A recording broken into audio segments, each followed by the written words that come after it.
ముఖ్యంగా నేను కులాలను దాటి రాజకీయం చేసేవాడిని. అన్ని కులాలు బాగుండాలి మనస్ఫూర్తిగా గుండెల లోతులోంచి కోరుకునేవాడిని. ఒక్క కులం కోసమో కొన్ని కులాల కోసమో కొన్ని వర్గాల కోసమో నేను జనసేన పార్టీ పెట్టలేదు. అన్ని కులాలు బాగుండాలి, అందరూ బాగుండాలి. ప్రసాద్ రాజు గారి దుర్మార్గం ఏంటంటే ఒక్క కులం మీద ఆయన కక్ష కట్టారని నాకు దృష్టిలోకి వచ్చింది. 40 మంది అధికారులని ఒక్క సామాజిక వర్గానికి చెందిన అధికారులని చెప్పి ఆయన బదిలీలు చేశారు. ఇది చాలా అన్యాయం. ఇది అలాంటి ముఖ్యంగా మీరు ఊహించుకోండి, మీరందరూ ఒకసారి ఆలోచించండి. మనందరం ఎవరో ఒకళ్ళు ఏదో ఒక కులంలో పుట్టాలి, ఇది మన చాయిస్ లేదు. కానీ కేవలం మన కులంకే పరిమితం అవ్వాలా అని అంటే ఇంతమంది వ్యాపారస్తులు ఉన్నారు, చిన్న చిన్న ప్రతి షాప్స్ ఉన్నాయి. ఒక కులాన్ని నమ్ముకుంటే ఎవరు వ్యాపారం చేయలేరు, ఒక్క కులాన్ని నమ్ముకుంటే ఎవరు ఏది చేయలేరు. కానీ ఎవరి కులాలకి వెనుకబాటుతనాన్ని గుర్తింపు ఇవ్వాలి. ఇది దృష్టిలో పెట్టుకొని నేను పుట్టిన కులంతో పాటు అందరికీ గౌరవం ఇస్తాను. కానీ సమస్య ఏంటంటే జగన్ ఆయనకి కాపులు ఓట్లు కావాలి, కానీ కాపుల్ని అందరూ నచ్చ తిట్టించాను. నేను ఎప్పుడన్నా కేవలం కాపులకే నేను పార్టీ పెట్టాను నేను ఎప్పుడన్నా చెప్పానా? మీరు బళ్ళారి వెళ్ళండి, కర్ణాటకలో బళ్ళారి వెళ్ళండి, రాయచూరు వెళ్ళండి, చిక్బళ్ళాపూర్ వెళ్ళండి, విదేశాల్లో ఎక్కడో నాష్వా సిటీకి వెళ్ళండి. నేను ప్రపంచంలో ఏ మూలకి వెళ్ళినా నన్ను కులాలకి మతాలకి అతీతంగా నన్ను ప్రేమిస్తున్నాను. అందరి వల్ల ఎదిగిన వాడిని ఒక్క కులం కోసం ఎందుకు పనిచేస్తాను? అన్ని కులాలు బాగుండాలని కదా.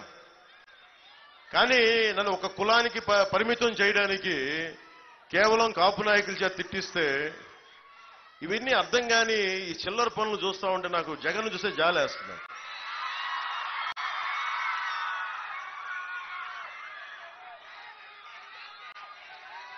నాకు బాగా చిరాకైంది. మీరు ఊహించుకోండి, ఆలోచించండి ఒకసారి.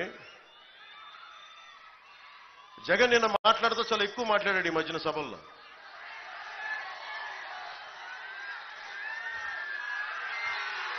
ఏదో ఓజీ పోస్టర్ చూపిస్తా ఉంటా.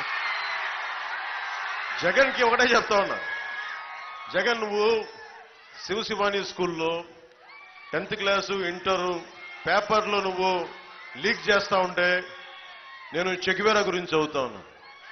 విప్లవ నాయకుడు చెగువేరా గురించి, నోమ్ చోమ్స్కీ చాలా పెద్దోళ్ళ గురించి చదువుతా ఉన్నాను. ఈ చిల్లర ఎవరాలు ఆపేసే నా దగ్గర. నువ్వు బూతులు తిట్టినా, మీరు నన్ను నానా మాటలన్నా నేను చాలా తెగించిన వాడిని. నా తెగింపు ఎంతో జగన్కి తెలియదు. నువ్వెంత ఊహించుకుంటే దానికంటే 10 ఎక్కువే ఉంటాను, గుర్తుపెట్టుకో. నాకు భయాలు లేవు. నాకు ప్రతిరోజు రాజకీయాల్లో పార్టీ పెట్టడానికి నేను తప్పిపోయిన నర్సాపురంలో సాక్షిగా చెప్తున్నా. రాజకీయాల్లోకి రావడానికి నేను చాలా ఆలోచించాను. నిలబడగలమా లేదా, తట్టుకోగలమా లేదా. అన్నిటికంటే కూడా నేను మొన్న తెనాలి సభలో కూడా చెప్పాను, ఒక సమస్య గురించి మాట్లాడాలంటే చాలా కన్వీనియంట్గా రైట్గా నేను డిప్లొమాటిక్గా మాట్లాడాను. ఒక తప్పుని ఒక తప్పుగా చెప్తాను. ఒక సమస్యని వేలెత్తి చూపించానంటే అది వేలెత్తే చూపిస్తా. ఓట్ బ్యాంక్ పాలిటిక్స్ నేను చెయ్యను. నేను భారత రాజ్యాంగాన్ని సంపూర్ణంగా నమ్మిన వాడిని. భారత రాజ్యాంగాన్ని సంపూర్ణంగా నమ్మిన వాడు రాజకీయం చేస్తే ఎలా ఉంటుందో జనసేన చేసి చూపిస్తుంది. జగన్ ఏ మూలకెళ్ళండి, వాళ్ళు ఏ సామాజిక వర్గాన్ని పెట్టుకుని, ఇక్కడ ప్రసాద్ రాజు గారు కానీ, అక్కడ జక్కంపూడి రాజా గారు కానీ, అటు ఎవరన్నా ఏ కులస్తులైనా కావచ్చు, ఏ సామాజిక వర్గమైనా కావచ్చు, జగన్ గొడుగు కిందకి వెళ్ళగానే అందరూ రౌడీజాన్ని గుండాయిజాన్ని నమ్ముతూ ఉన్నారు ప్రతి ఒక్కళ్ళు. ప్రసాద్ రాజు గారు కూడా చెప్తా ఉన్నారు, ప్రజలకు కూడా నేను చెప్తా ఉన్నా, జగన్కి ఊహ ఏంటంటే నేను ఒక నాయకుడిని అనలేను అని. అతను అంటే అతని కులస్తులందరూ మాకు ఓటేయరు అని. ప్రసాద్ రాజు గారిని తిడితే ప్రసాద్ రాజు గారినే తిట్టినట్టు, ఆయన సామాజిక వర్గాన్ని తిట్టినట్టు కాదు.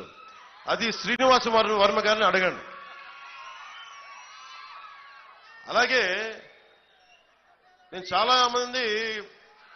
నేను బయటికి రాగానే చాలా మంది ఆయన కాపలా కుక్కలు చాలా బయటకు వస్తాయి, ఆయన పెంపుడు కుక్కలు చాలా బయటకు వస్తాయి. బయటికి వాళ్ళందరికీ చులకన ఏంటంటే పవన్ కళ్యాణ్ మా సామాజిక వర్గం కాబట్టి మేము ఏదైనా అనొచ్చని తన్ని తగలేస్తాను, ఇలాంటి పిచ్చి వాగుళ్ళు వాగారంట.